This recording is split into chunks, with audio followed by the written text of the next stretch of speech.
بہت پرانے زمانے کی بات ہے، جاپان کی ایک پراسرار سلطنت تھی جس کا نام تھا سلطنت ساکورا۔ اس سلطنت کی سب سے بڑی شان تھا ایک حیرت انگیز محل، ایک ایسا محل جو بادلوں کے درمیان چھپا ہوا تھا۔ زمین سے دیکھنے والوں کو وہ صرف دھند نظر آتی تھی، لیکن اس دھند کے پیچھے ایک جادوئی دنیا آباد تھی۔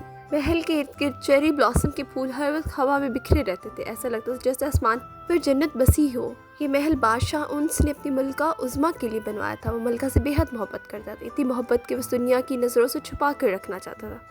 ملکہ عظمیٰ بے مثال حسن کی مالک تھی، جب وہ آئینے میں خود کو دیکھتی تو کبھی کبھی خود بھی حیران رہ جاتی۔ بادشاہ نے محل کو قیمتی زیورات، ریشمی لباس اور نایاب چیزوں سے بھر دیا تھا، ایسا لگتا تھا جیسے وہ زمین پر جنت بسانا چاہتا ہوں۔ مگر اتنی آسائشوں کے باوجود بھی ملکہ خوش نہیں تھی۔ ملکہ کی تنہائی، ملکہ عظمیٰ کی زندگی میں کمی تھی۔ وہ اس اونچے محل میں قید تھی جہاں سے باہر جانے کی اجازت نہیں تھی، بہت کم خادماؤں کو ہی اس تک پہنچنے کی اجازت تھی۔ وہ سارے دن اکیلی رہتی۔ ایک دن اس نے بادشاہ سے کہا، انس میں باہر کی دنیا دیکھنا چاہتی ہوں۔ بادشاہ نے نرمی سے جواب دیا، میں تم سے محبت کرتا ہوں، نہیں چاہتا کوئی اور تمہیں دیکھے۔ ملکہ خاموش ہوگی، مگر اس کا دل اداس رہنے لگا۔ وقت گزرتا گیا، ملکہ کے ہاں پہلی بیٹی پیدا ہوئی، اس کا نام رکھا گیا کسوا۔ پھر دوسری بیٹی رمشا، پھر مصباح، پھر نائمہ، پھر سدرا، پھر مسکان، پھر افشینہ اور آخر میں سب سے چھوٹی بیٹی پیدا ہوئی جس کا نام رکھا گیا نور۔ 8 شہزادیاں چاند کے ٹکڑوں کی طرح حسین تھی۔ بادشاہ بہت خوش تھا، مگر ملکہ کی آنکھوں میں پھر بھی اداسی تھی۔ ملکہ کی خواہش۔ ایک دن بادشاہ نے کہا، عظمیٰ بتاؤ تم کیا چاہتی ہو؟ ملکہ بولی، میں پرندوں کی آواز سننا چاہتی ہوں۔ بادشاہ نے دنیا بھر سے نایاب پرندے منگوا لیے، مگر کچھ دن بعد ملکہ بولی، یہ پرندے بھی میری طرح قید ہیں۔ پھر اس نے کہا، میں دریا دیکھنا چاہتی ہوں۔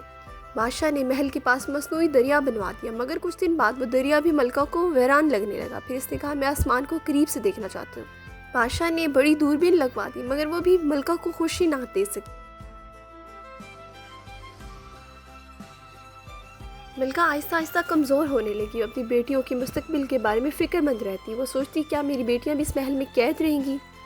اسی فکر میں وہ بیمار ہوگی۔ ایک دن اس نے بادشاہ سے کہا، مجھے ڈر ہے میری بیٹیوں کا کیا ہوگا؟ بادشاہ نے کہا، میں ان کو ہر خوشی دوں گا۔ مگر ملکہ جانتی تھی خوشی آزادی کے بغیر ممکن نہیں۔ کچھ ہی دنوں بعد ملکہ اس دنیا سے رخصت ہو گئی۔ 17 سال گزر گئے۔ 8 شہزادیاں جوان ہو گئی۔ وہ ہر فن میں ماہر تھیں، مگر وہ سبھی ایک ہی کمرے میں سوتی تھی، ایک دوسرے سے باتیں کرتی، ہنستی اور اپنی ماں کو یاد کرتی۔ انہیں معلوم تھا کہ ان کی ماں تنہائی کی وجہ سے دنیا سے چلی گئی۔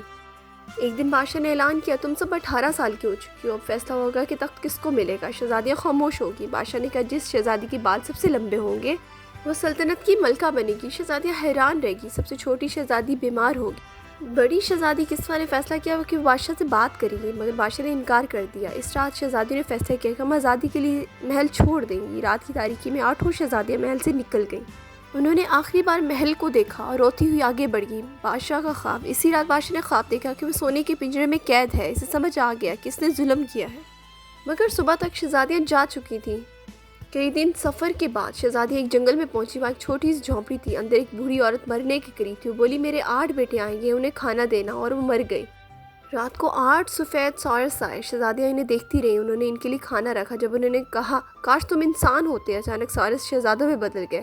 جادو ٹوٹ گیا ہے۔ شہزادوں نے بتایا وہ جادو سے سارس بن گئے تھے اور اب وہ آزاد ہو گئے ہیں۔ 8 شہزادیاں اور 8 شہزادے شادی کر لیتے ہیں۔ 7 دن جشن ہوتا ہے۔ دعوت میں بادشاہ انس آتا ہے۔ اسے اپنی غلطی کا احساس ہو جاتا ہے اور وہ اپنی بیٹیوں سے معافی مانگتا ہے۔